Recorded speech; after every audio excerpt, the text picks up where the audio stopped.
Tom and I have been talking about for years, creating a helicopter chase. That means shooting a star of your movie, flying one of the helicopters. It's super important for a movie like Mission to be doing it all practically and for real. But there really hasn't been a helicopter sequence like this in a film.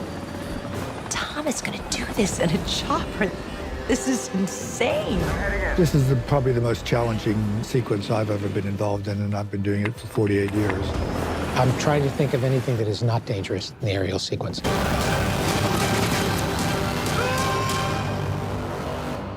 If Tom is going to be doing things as dangerous as he's going to be doing, we want it to be in as dramatic an environment as we can find. It turned out that the place that really matched our movie was New Zealand, and New Zealand, stunning country, beautiful. Why is New Zealand the perfect location for Mission Impossible? Just take a look around you. It's supposed to be Kashmir in the film. You obviously can't go and film in Kashmir. It's a militarized area, and they're very used to working with helicopters here, so it worked well for us. The gorges of New Zealand, I mean, it's some of the most beautiful and downright dangerous terrain that you've ever seen. It is with much pleasure that we of Kaitahu Whanui, the mana whenua, the people of this land, welcome you to our place. Well, thank you so much. On behalf of all of us, it's a real privilege. Tapu, it's a sacred place for us, and that wonderful mountain that you can see behind us has a huge influence on what we do up in this area, Mount Henslow. The touching of noses is really symbolic. You are you and I am I. It's not until we touch each other's noses that we share each other's breath, and you become part of me and I become part of you. I fly aerobatic airplanes and warbirds. I'm the pilot. But helicopters, I'd really never flown. I wasn't licensed in it. The reality of this, guys, we don't know what it's going to look like until we start gradually working our way into it. Of course, Tom was first going to have to learn how to fly a helicopter. Then he was going to have to develop his proficiency to a level where he could actually fly aerobatics. So we went to Airbus Industries to get trained from their top instructor. Yeah, we started Tom's training almost 2 years ago, learning to fly helicopters. We got him his license, and then he spent the next year or so practicing. I surround myself with the best people and have them challenge me. You know the sight picture, so when we start doing the shoot, you can just come into that sight picture. Perfect. Everyone was very concerned about Tom when he first came here. There was a lot of doubt on can Tom pull this off? Can he learn how to fly a helicopter? And usually to put someone like that into a situation like this is almost impossible, really, to imagine. Number one, it's never been done before. Am I good enough to be able to do this? Tom is very confident about his abilities, but helicopter is a bit of a different thing to learn how to control it over time. The training we put Tom through started 7 months ago. He's been through several different instructors because you learn different things from different people. The mountains cause wind and they cause turbulence. It takes a while. There's no substitute for experience. From then on, it was basically be a 2,000-hour pilot in a helicopter in a very short period of time. When it comes to Tom and training, he takes every opportunity to train. When we were in Paris, flying back and forth to the city, he'd use that to train. Anytime he has free time, he wants to go train. I would tell him, oh, that was pretty good. He goes, well, it needs to be better. Those pilots, they really put me through my paces, and that's what I wanted. And in doing that, it also increases my ability. I've watched him a couple of times. Good pilot, his technique's very, very good. He's an amazingly quick learner. As soon as he was showing something, he was right onto it. He'll come out of this with 1,500 flying hours total, but he's probably got the experience of a pilot who's got 10,000 hours. The amount that he's learned and been able to do in this short amount of time has been extraordinary to all the pilots around. This is it. Thank you very much. Thank you. And we were looking desperately for a helicopter. We wanted something that was highly maneuverable, but you also wanted something that had enough of an open glass canopy that you could see out and you could see in. That led us to the Airbus 125, which is a fantastic, fantastic helicopter. I wanted to fly the Airbus helicopter, where they call it the Squirrel. It's got a tremendous amount of power.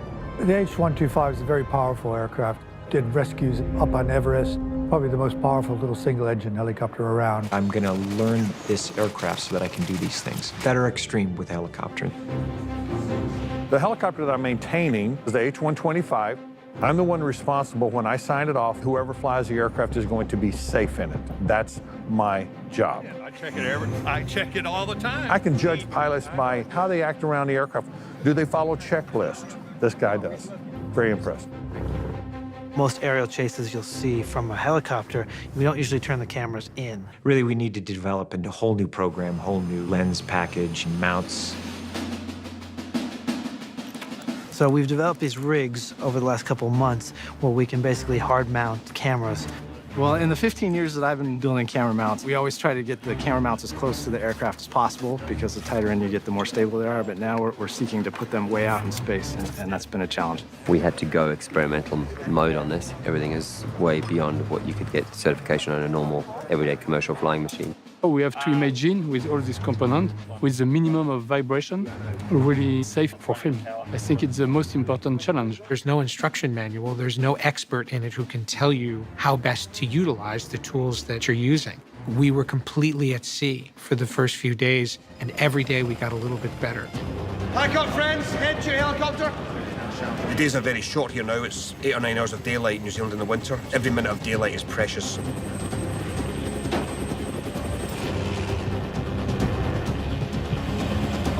The most dangerous part of the aerial sequence is really that there's more than one helicopter in the air. You had the two hero helicopters, Tom's helicopter and Henry's. My helicopter, which was following them. A separate camera helicopter, which was filming the two hero helicopters from the outside, air to air. And you had a medevac helicopter that was flying above all of those helicopters in case anything went wrong. Once all the helicopters are floating in the air, it becomes a little harder to organize. So it's really important for all the pilots to talk about the sequence they're about to do before every run. So just to clarify again, we're going to go in. You're 1, 2, 3. Yep. Very great shots. I'm hearing 5 helicopters and 5 people while I'm trying to talk to Tom and give him direction. That's really nice. We have several deep canyons that Tom flies through.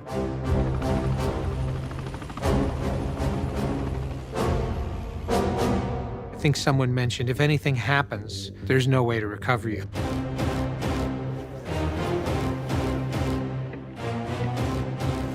Tom, he's performing 3 jobs. He's the pilot, he's the camera operator, and he's acting. Then you add to that the fact that we're flying through very narrow terrain and in very unpredictable wind conditions. Keep it safe and caution the rotor wash. Copy that. And shooting. Up here, I'm going to brake to the left when we get to that split. Wow, incredible. This is fantastic. We're flying in the mountains. It's some of the most dangerous conditions to fly in, and you have to really know what you're doing because the mountains can kill you. It's extremely narrow, and we're shooting with an extremely wide lens. The sense of claustrophobia in there was very extreme. Wow, looks great. I was inches away from sides of cliffs and right on the tail of Henry's helicopter. He got within a rotor's length of my rotor. So all it takes is one mistake like that when you're too close and the helicopters will hit each other.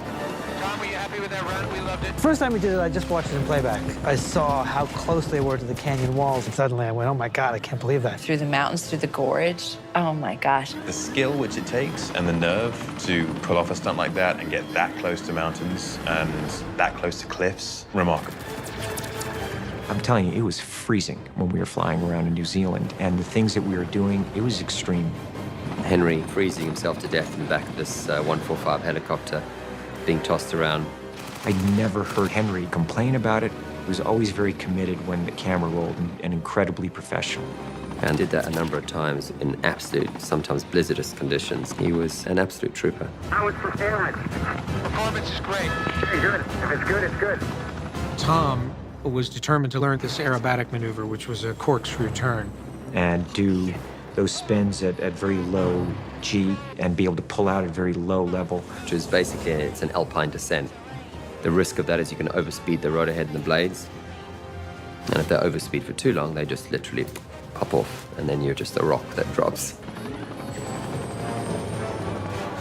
We want to just feel like we've just been thrown off the cliff. So we'll go really fast, like 80, 100, and I'll go like that. There was a lot of resistance to me doing this particular stunt. The extreme nature of the flying. I did a lot of preparation, and every step of the way, I made sure that I just didn't come in going, oh, it's me, I can do this. I was like, we're all professionals here, and you have a right to see my ability. I'm gonna look down, and I'll take it over the waterfalls. I enter it right away. It's Tom in character as Ethan Hunt whilst flying inches away from the bottom of the valley.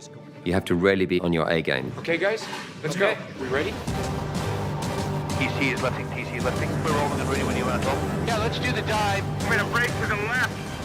3, 2, 1, action. We're good, we're rolling.